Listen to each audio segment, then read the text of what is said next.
So, genau. Und zwar gucken wir uns jetzt mal an. Es gibt immer donnerstags Inside Star Citizen. Das ist eigentlich eine ganz geile Videoserie auf dem Star Citizen-Kanal. Und freitags gibt es immer einen Stream. Der letzte Stream war auch sehr aufschlussreich scheinbar. Ich habe den auch noch nicht geguckt. Ich weiß nicht, ob wir den heute gucken. Ich glaube nicht, der geht eine Stunde. Aber das hier eine Viertelstunde, das gucken wir uns mal an. Ich kenne das hier gar nicht.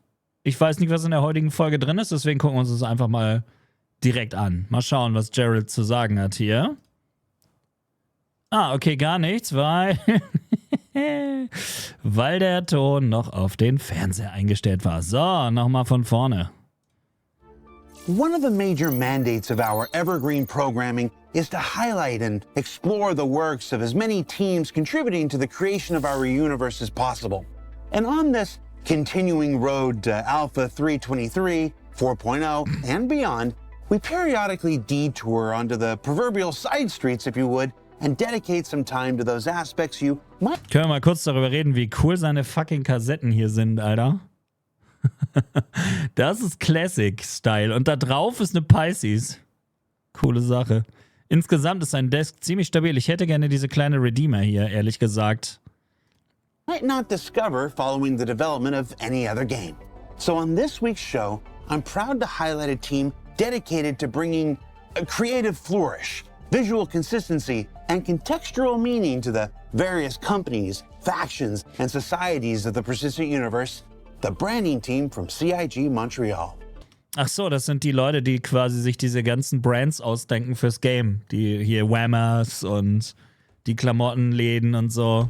Hell yeah. Let's go. Auch interessant, mal sich das anzugucken. Ich finde halt, also was das angeht, ist Star Citizen wirklich erstklassig. Also was die alles den Leuten zeigen von der Entwicklung, das sucht wirklich teils seinesgleichen. Klar, die Produktionsqualität ist natürlich auch meistens recht gut.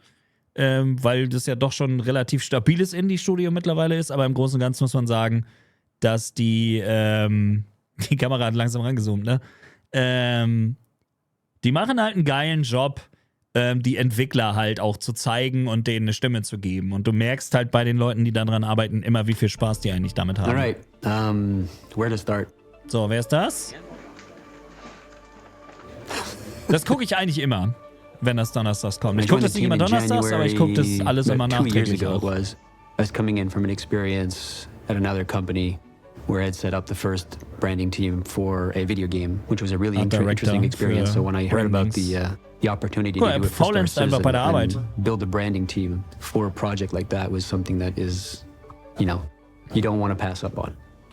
Ja, ich meine, man muss sich mal überlegen, ne? In so Spielen wie Elder Scrolls Online, World of Warcraft und so, da ist sowas völlig wurscht. Da gibt's nicht so viel davon.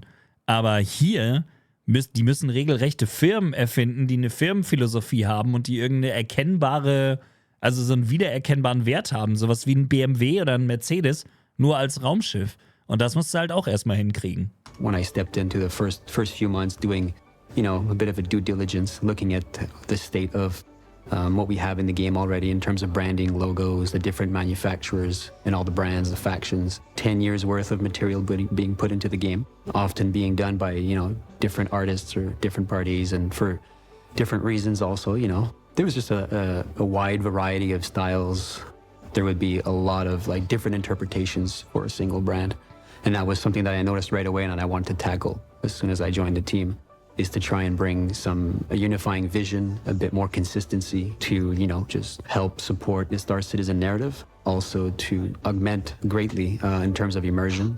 And that was something that I noticed right away and I wanted to tackle as soon as I joined the team. Also er ist quasi relativ frisch dabei und hat sich erstmal angeguckt, was sie überhaupt hatten. Die letzten, 10 Jahre, also insgesamt nicht nur das, was tatsächlich jetzt drin ist, sondern so in der Gänze und wahrscheinlich auch was geplant ist.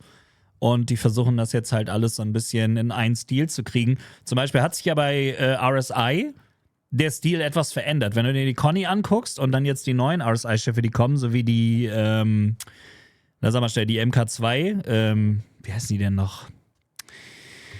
Ihr wisst, was ich meine. Gleich kommt es im Chat wahrscheinlich. Mir fällt es bestimmt auch gleich wieder ein. Auf jeden Fall die neuen Mittelklasse-Schiffe da, die kommen, die sehen ganz anders aus. Die neuen Schlachtschiffe von RSI sehen anders aus. Sie haben den Stil ein bisschen geändert. Zeus, danke, genau. Und also da merkt man schon, dass da eine Änderung drin ist, damit sie es einheitlich haben. Weil RSI war ja doch dann schon bisschen unterschiedlich so von den Designs. Man sieht es an der Scorpius auch schon ganz gut, ne? Dieses spitz zu laufende Cockpit und so, das ist sozusagen der neue Stil. Und das sind die Leute, die dann halt sowas machen. Also so dieses gänzliche. Okay.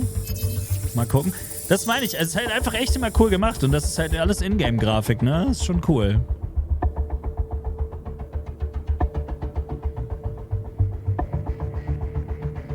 Das machen sie jedes Mal, ne? Irgend so einen bekackten Wortwitz als Titel. Das ist denen so wichtig, dass sie manchmal auch wirklich mit Dingern um die Ecke kommen, wo du denkst, dass einer nur mit dem Kopf auf die Tastatur geknallt.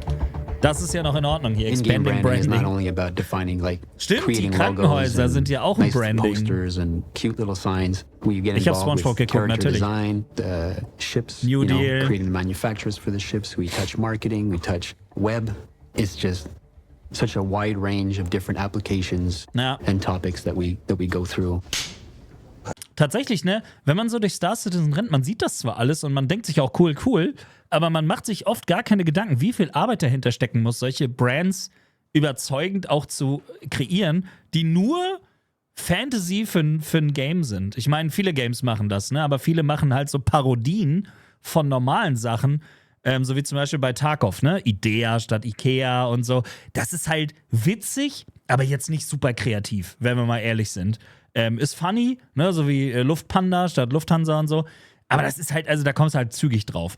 Sowas hier, das erfordert, finde ich, echte Kreativität, um das wirklich so hinzukriegen, dass die Leute, dass nicht cringig ist oder weird oder so und dass es einen eigenen Stil hat und einen Wiedererkennungswert.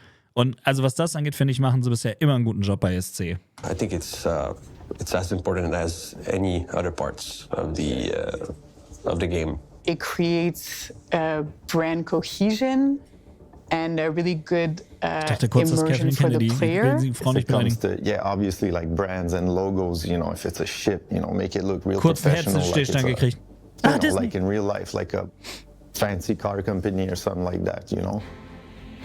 Well, branding is an important part of Schick mir die beiden Videos mal per Discord, PN, Kaifer. Vielleicht gucken wir uns die gleich noch an, mal sehen. It helps a lot with Oder immersion. nächstes Mal. One of the things that we've tackled recently is some Ich muss navigational sowieso gleich noch in signage Discord for the gucken. landing zone. So, you know, putting up maps, putting up signage, different assets that we add to the game to help the player Ja, das ist auch neu, understand ne? his Diese environment, ganzen Beschilderungen understand sind the gameplay, viel understand offensichtlicher jetzt. the locations, the story, the narrative.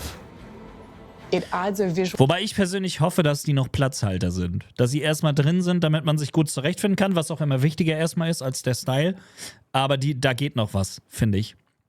Gerade bei Microtech zum Beispiel, keine Ahnung, würde ich mir alles ein bisschen passender noch vorstellen. Aber also gut natürlich trotzdem, dass erstmal drin ist. Component to the narrative Müsst ihr auch bei Crusader mal dran sein, ne? So you have the brand, like the narrative that people know, but then with the visuals we can add an extra layer to it. Jetzt sieht sie auch gar nicht mehr aus wie First Catherine Citizen, Kennedy. Das war nur especially so for im the ersten Augenblick, manufacturers, you know, sondern everything das revolves war around ships. unfair der Frau The gegenüber jetzt. manufacturers are very important in their core to the gameplay and the identity of the game. And I noticed that, Kanone, ja. you know, a lot of these very important brands didn't have Die that Dinger machen unifying so vision Spaß zu that we were fliegen, looking Mann. Schade, for. dass sie kein Quantum Drive haben. Aber da kommt ja noch so ein Mittelklasse-Ding wahrscheinlich bald. So Mirai was a new brand Dann that bin we ich raus, created, Alter. Dann which muss ich was, kaufen. basically a performance division of MISC. Genau.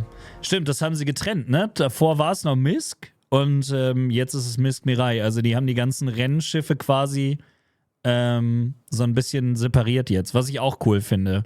Auch das einfach, ne? Ich meine, allein hier siehst du ja schon die Sponsoren, das sind alles Ingame-Fantasy-Sponsoren, die es da gibt. Gemini, Waffen auf jeden Fall mindestens. Klar, MISC selber. Was Yorm ist, weiß ich gerade gar nicht. Aber das ist halt, es ist so cool, was das eigentlich jetzt schon von Universum ist. Also wenn sie die technische Seite hinkriegen, dann wird das einfach krank. So when you look at Mirai, we start off with brand and positioning. Wespen lässt stechen, auch the mir ist brand das bio, egal. so a history of the brand basically. Warte mal, war das gerade... The brand bio. Warte mal. Nee, okay, das ist nur die... Warte mal, nee. Hä, das ist doch keine Fury, oder? Ist das eine Fury? Doch, das ist, glaube ich, nur eine Fury. Hä, die sieht so groß aus. Ich dachte schon, das ist vielleicht die nächste, die kommt, aber... nee, die müsste noch ein bisschen größer sein. Brand and positioning, the brand bio, so a history of the brand basically. A little bit what they're about. a Was die sich tagline. da alles So this is where, ausdenken, nur we're für so ein collaborating with the narrative Fantasy-Ding. team Aber das merkst du halt to come einfach, up with finde ich. the information for this, and then that is the starting point. That's all part of the brand style guide. A style guide is for everyone to really get to understand the company, and you try to keep it simple, but you put all the elements you need, like the logos, the colors you're allowed to use, the typography that goes with that company. Aber das ist ja auch krass, wenn so viele Leute an so vielen verschiedenen Dingen arbeiten, die mit der Firma vielleicht in Verbindung stehen könnten, und selbst Leute, die vielleicht nur ein paar Container für die Firma designen, dass die so richtige Farbschemata und so haben, an die sie sich halten können, sodass alles immer für den Spieler so ein bisschen schneller ins Auge sticht. Even shapes. Every company has colors. If the primary color is blue, let's say, you can't go out and do like branding for that company or make it like red, you know? So we're all trying to like tie everything together to make sure everybody's on the same page. Ich finde das tatsächlich sehr interessant, What's mal interesting sich solche about Aspekte auch Drake anzugucken. Ist nicht für it was one of the jedermann, first brands that aber I had to interact with when I joined the company. First thing I did was research a little bit. die Cutlass-Stil, das ungefähr sinnloseste Schiff aktuell im Verse. Einfach eine Cutlass mit keinem Platz drin für die ganzen Leute, mit denen du eh nie zusammen spielst, in einem Funktionsumfang, den man im Game einfach gar nicht benutzen kann, nämlich Air-to-Ground-Combat. About the brand and noticed that there was a lot of multiple versions and interpretations of the brand. That was the first one that we had to make a hard call on, what this brand is and how do we define it. So Drake, we wanted to bring it in a little bit closer to the essence of the brand. It's more not the black sheep, but the outcast, if you will, in the manufacturers. So it's always tried to get in with the big boys at Fleet Week, but it's never managed, hence why they have their defense con Klar. a little bit on the side. Weil es eigentlich ein So we wanted to Piratenschiff tie into ist. that and wanted to have Also that, vom Ruf her. not that evil vibe to it, but that, the outcast vibe, a little bit rebellious. So the black and red was an obvious choice. Power to the And it's people. something that we Ich had finde, das mit already Schwarz in und the Rot game sieht auch for einfach Defense geil Con, aus. and I thought that worked better than anything else that we had previously produced. Same thing. We're looking at Crusader. We noticed that ships are using red and gray branding. Aber on the das ships Logo for ist blau. Crusader. If you visit Horizon, there's a showroom that they have there Der that's ist sehr geil completely all übrigens. black and white. If you walk around the halls on Horizon, you notice there's some branding for Crusader that is blue and white. So we had Ja, stimmt. Also die Logos sind schon sehr unterschiedlich. Also darum geht's. Sie überarbeiten gerade die ganzen Brands, dass das alles wirklich recht einheitlich ist. again, multiple interpretations of the same brand, and we wanted to unify that, bring it in a little bit more. So we started looking at the brand itself, what was interesting, what Okay. felt right with the essence that was, put forward by narrative and Ah, das macht Sinn. Bei der C1, als sie als Konzept noch hatten, war sie auch in Rot und Weiß. Und als sie rauskam, kam sie in Blau und Weiß. Und da haben sich die Leute beschwert. Und dann haben alle, die sie gekauft hatten, noch zusätzlich den Paint gekriegt mit Rot und Weiß, die diesen klassischen Crusader-Look lieber noch wollen. Aber das bedeutet ja, sie gehen hin zu Blau und Weiß wahrscheinlich, wenn das jetzt beim letzten Schiff so die Standardfarbe war. Jo, danke. the lore, and also, through the community. And we came up with the version of Crusader that we have now. So obviously touching these brands, 10 years in on a project, there's a lot of history on the game, meet some resistance, and, you got to be careful and how far you go into updating the brands, even if it's for the better. It's always good to respect, the work that's been done prior. But all in all, a very good experience Ja, da sieht so man's. far, and I think we're making some good progress on a lot of these. In ich ja addition to Chips making Krümel all the gesehen. branding for you, for the players, we also make stuff for us. Working Blau und Weiß sieht besser aus. Der Punkt ist der, wenn sie jetzt bei Drake Schwarz und Rot nehmen, dann ist es schon ganz geil, dass sich Crusader ein bisschen abhebt. Und ich persönlich finde auch, also Blau und Weiß hat was. Ich mag Blau generell eigentlich ganz gerne als Farbe. Und für Crusader passt das einfach.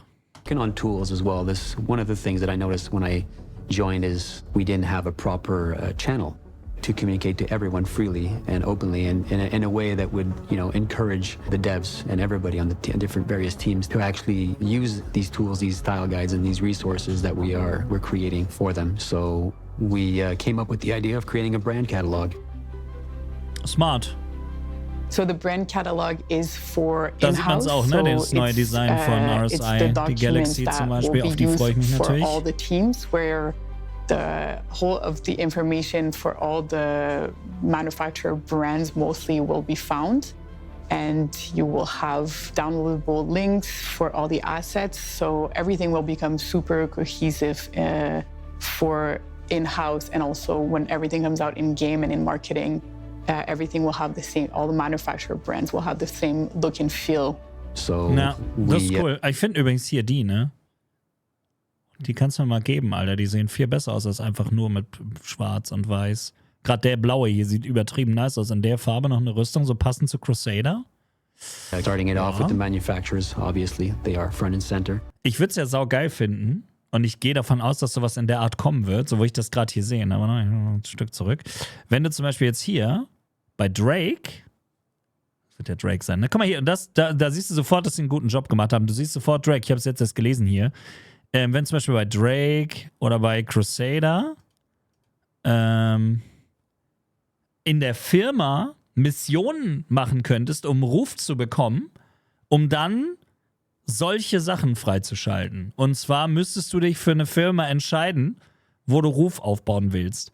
Also wirklich für die richtig geilen Sachen. Ne? Dass du so firmenexklusive Jobs machst, um zum Beispiel solche Anzüge, Rüstung, Waffen und so freizuschalten, die diesen Look haben, sodass jeder, wenn er dich sieht, weiß, der ist auf jeden Fall ordentlich bei Crusader unterwegs gewesen.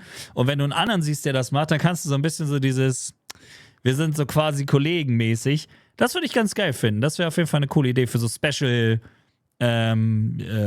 Firmen-Items. So we starting it off with the manufacturers, obviously, they are front and center. But it will grow into, all the rest of the brands that we see in the Und diese ganzen Racing-Sachen und so. Dass du dir da so richtig geile Rennanzüge oder Sponsoren-Brandings über irgendwelche Missionen. Einfach so Kleinigkeiten. I think it's one of my favorite mandates we've done so far for the branding dass du team. die quasi als Sponsor für dich gewinnen kannst. We're touching a specific aspect of Und vorher ist dein Schiff einfach blank not beim often Rennen. talked about. Also because we have the right team members to tackle this sort of mandate. Damit die Corporate Hitmen sich gegenseitig erkennen. Ist so, Alter. Fraktionen generell cool. Gut, Fraktionen gibt es ja sowieso demnächst. Das ist ja in Arbeit. Also es wird ja ein MMO und es wird ja auch viel mehr Rollenspielelemente bekommen. Sie haben es ja bei Pyro auf der CitizenCon schon gezeigt. Also Fraktionsgrind und so kommt auf jeden Fall. Die Frage ist, machen sie es halt wirklich bis zu sowas? Und das wäre halt ganz geil, finde ich. So gerade Firmen, die auch einfach schon etabliert sind, wenn du für die halt regelrecht dann Jobs machen kannst und dann dir dementsprechend da Sachen freischalten. And it was a lot of fun for because the team was really excited about that. Graffiti is another part of my background, which me and Max worked a lot on this aspect back in the days in our lives. So we had a lot of fun building the graffiti structure. Each graffiti style were really Pyro, existing graffiti style from around the world, and we had to Pyro-Designs, die waren auch richtig as nice. much accurately possible. Nicht so unbedingt die Sprays, das war jetzt nicht so super cool, also war cool, aber nichts Neues. Any aspect of the realness Aber of die graffiti, gesamten Raumstationen und so hatten schon sehr nices Basically, Feeling. like we drew all the graffiti and we made their space look really grimy and the signage, the relic signage, but lots of graffiti too. Lots of like faded, dirty layers and layers of stuff on the walls. So it was really amazing to see how they Pyro took war schon some spaßig zu visuals spielen. that existed that the environment team had created, and they came in and went over this with the different graffiti. So they really developed like all the layers that you need for it to feel real. That was something that is very rich and is extremely fun to bring forward with the visuals and the branding. And at that point, it's more than branding. Who It wants becomes some like noodles? storytelling, basically. Right? You're telling a story through all the elements that you're putting on the walls and in the environment that help sell the lore and, again, augment immersion and the experience for the player. Und Pyro, ja. Defining the factions that we found in Checkmate Station by the Rough and Ready was a lot of fun. Creating the identity of a faction, a gang, right? in space, in a derelict, Wo haben wir das Logo schon mal abandoned gesehen? station in the middle of nowhere. I think you really get a vibe when you get there, when you enter the zone. Like right away, you know it's rough and ready. They made the logo like a big sculpture, so I thought this was pretty cool. From like where it started to where it's at now, I think the graffiti and the sculpture does it mostly. Das ist schon cool. Had the opportunity to work with the Die character tattoos, team to okay. define a little bit of the Yeah. tattoos that go in line with the direction that we had, for the type of faction we wanted this gang to look like. I started the brainstorm around tattoos, which were all Das wird auch cool. bring a bit of like violence and Space Station tätowiert, ja. contrast on parts of the skins of the character design. So we had specific references. We had as targets and a special feel that we wanted to have for this gang, because there's not only Guckt one halt gang, wie there's so ein multiple, and they all need to have, Gangster-Typ, each their ja. own unique identity. There's a part of me who always wanted to be a tattoo artist, but I think this kind of work is a work of art by itself. So the Absolut. character artists really managed to bring a lot of the visual identity we started from, all the Man muss aber auch sagen, das ist sowieso ein Bereich, finde ich, im Gaming, der viel zu wenig Beachtung und Lob findet oft, weil das für so selbstverständlich hingenommen wird, wenn es gut gemacht wird. Also diese ganzen Designer, die wirklich, also Art-Designer für Games sind und einen geilen Job machen, je besser die arbeiten, desto weniger nimmst du es meistens wahr, weil du ja eher wahrnimmst, was kacke aussieht und nicht gut gemacht ist. Und gerade bei SC, finde ich, da merkt man es an allen Ecken und Enden, dass da Leute mit Talent sitzen. Und das finde ich halt echt für so ein Indie-Studio sehr geil, dass sie da nicht am falschen Ende irgendwie sparen oder so, sondern sagen, okay, komm, das ist uns wichtig, da muss Fokus drauf. Und dann halt auch so eine Episode mal machen, wo man das mal wirklich sieht, was die überhaupt alles im Verse schon in Arbeit haben und gemacht haben. The polishing was really the character artist who managed a great job. Well, to me, I think the branding side is often looked over, and I think Yeah. we're building a team here to put an emphasis on the branding side. Every little things, the little graffiti and the logos and the signage, the navigational signage, everything. I think we're trying to push it a little further. It's all about making one step closer to the real world, which we're surrounded every day by branding and either textures, typography, everything. I think we're the cherry on top of the sundae. I think that branding makes the whole vielleicht hat game das keiner auf dem feel Schirm. more real. And I think this is where we can also develop like this emotional connection to everything that you see in game and everything that the player uses, buys, and interacts with. The opportunity to do graphic design and advertisement, fake advertisement within a game, so rich and deep as Star Citizen is. I mean, I don't know a graphic designer that wouldn't want to like to contribute or participate or be part of a team like this. I mean, there's so much variety.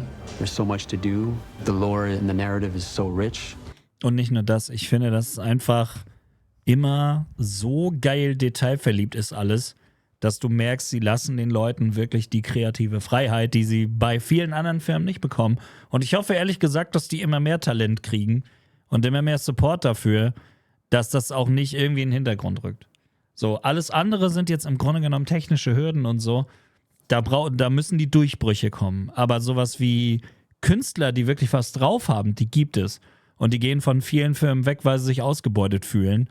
Und wenn sie hier einen vernünftigen Job kriegen, wo sie sich ausleben können und eine brauchbare Bezahlung kriegen dafür, dann finde ich das ziemlich gut. Weil das ist natürlich eine Sache, die leider gerade so in diesem großen Massenmarkt immer wieder auch unter anderem natürlich, also bei ganz vielen Designern und Programmierern und so und Game-Designern einfach total vernachlässigt wird. Die Leute werden halt verbraucht, verhunzt, dann weggeschmissen in der Hoffnung, dass schon wieder neue kommen. Halt dieses typische Aufbrauchen von Mitarbeitern, was leider ja in vielen bis allen Branchen mittlerweile so ist. Und da finde ich das doch geil, dass man sieht, wie die Leute da einfach kreativ arbeiten können. Ich finde das einfach wichtig. It's just a never-ending stream of opportunity to create really cool stuff.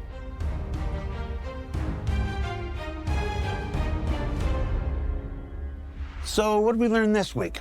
Well, hopefully we learned that branding is for more than just marketing uses. It's a tool and an artistry that can apply to many aspects of universe creation, including signage, personal identity, and maintaining a universe of internal consistency that doesn't break immersion.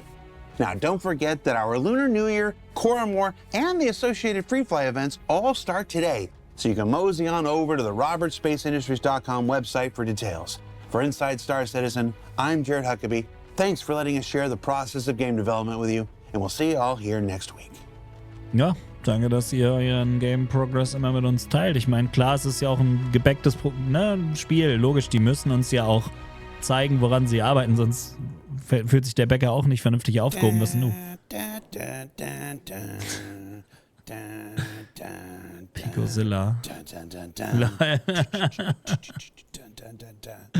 Ja, am Ende kommt immer irgend so ein komischer Joke. Genau, also das hier, das wollte ich mir eigentlich auch angucken. Das geht immer eine Stunde, also das machen wir heute, denke ich jetzt mal nicht. Das ist aber auch immer sehr interessant, das sind die Streams. Da kann man auch sehr viel über das Game Development lernen, wo die da gerade dran sitzen und so weiter. Ja, also ich kann nur sagen, diese Inside Star Citizen Dinger, die sind sehr empfehlenswert, wenn ihr das nicht kennt, folgt dem Kanal. Achso, genau, ich muss ja noch ein Like da lassen, logisch, zack.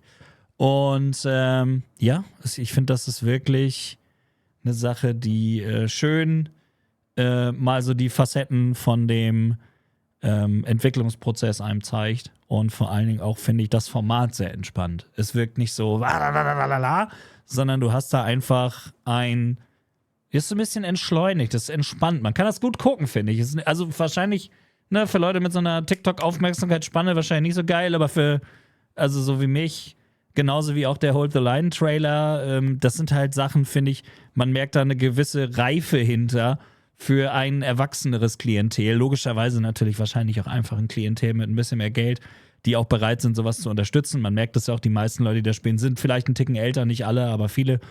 Und was absurd ist, weil die werden wahrscheinlich einfach entweder Rentner sein oder tot, bis das rauskommt. Aber nun, ja, also ich finde das sehr, sehr geil. Und wie gesagt, diese ganze Artist-Sache geht sowieso viel zu sehr unter. Ich gucke gerade, ich bin sehr enttäuscht. 160 Leute haben ein neues Video auf dem Gameplay-Kanal geguckt. Also vielen Dank an der Stelle. Absolut insane. Seit 16 Uhr ganze 160 Leute. Das ist wirklich krass wenig. Tatsächlich ist wirklich einfach gar nichts. Nun, ja, ich glaube, das liegt daran, dass ich da so viele Streams gemacht habe. Ich denke, dass YouTube-Algorithmus da einfach gerade komplett reinscheißt. Das war auch schon mal 1, 2 Videos auf dem Hauptkanal jetzt so. Ich hoffe, da kommen noch ein paar mehr. Vielleicht war das Video auch einfach kacke, aber also wenn 160 Leute das nur anklicken überhaupt, das ist echt wenig. Sehr, sehr wenig. Da ist was schiefgelaufen beim Algo. Ja, wie gesagt, ich denke, das liegt an den Streams. Aber ich werde auch da jetzt einfach öfter Videos aufnehmen und hochladen. Vielleicht sind die dann ja in ein paar Monaten nochmal wieder aktuell und tauchen nochmal auf. Und wenn nicht, ist auch egal. Aber ich muss einfach mehr spaßige Sachen auch produzieren und mich da ein bisschen mehr ausleben wieder. Das steht auf jeden Fall bei mir auf dem Programm, dass das einfach wieder mehr wird. Habe ich ja jetzt schon auf jeden Fall deutlich mehr als in letzter Zeit gemacht, mich einfach mal wieder hingesetzt und was aufgenommen. Und das ist immer gut. Auf jeden Fall. Ja, ich bin weiterhin gespannt. Also ich gucke jede Woche rein bei Inside Star Citizen und freue mich immer, mir anzugucken, woran die da so arbeiten. Letzte Woche war auch krass mit diesem EVA-System, was neu kommt und so. Da kommen auf jeden Fall ein paar gute Sachen dieses Jahr. Also ich glaube schon, dass es das wert ist, sich das anzugucken. Zumindest immer im Free Flight. Jetzt ist gerade ein Free Flight. Referral Bonus ist da. Es wird spätestens im Mai wieder einen geben. Wenn nicht vorher sogar noch einer ist. Wenn Invictus Launch Week ist, da ist mit Sicherheit auch nochmal ein Free Flight. Aber ja, also aktuell, ich kann euch nur sagen, wie es ist. Die Starterpakete mit den roten Skins, die sehen richtig geil aus. Wenn ihr euch das angucken wollt, Free Flight, klickt auf den Link unter dem Stream oder Video oder was auch immer und checkt das einfach mal ab. Es kostet nichts. Einfach mal ausprobieren, gucken, wie es auf eurem Rechner läuft. Und wenn es euch gefällt, kriegt ihr sogar noch was extra. Ich finde ein Projekt, was man durchaus mal unterstützen kann. Ich unterstütze das aus Überzeugung, nicht weil ich ein Sponsoring habe. Ich habe nämlich keins. Also Chagas wollte da eigentlich mal für mich anfragen. Ich werde denen selber mal eine Mail schicken demnächst irgendwann mal, weil da hat er natürlich recht. Ich mache so viel Content. Da kann ich ja wenigstens vielleicht mal das ein oder andere Schiff von denen zum Ausprobieren kriegen. Ich weiß, es gibt andere Leute, die kriegen das. Oder mal so Giveaway-Sachen. Da können die ruhig mal aus dem Quark kommen. Also wenn das einer von CRG sieht, ich mache recht viel Content für Star Citizen in letzter Zeit oder in den letzten Jahren. Aber ja, guckt es euch an. Lohnt sich, finde ich persönlich. So ein gutes und interessantes Projekt für PC-Gamer. Natürlich nur. Für Konsole leider nicht.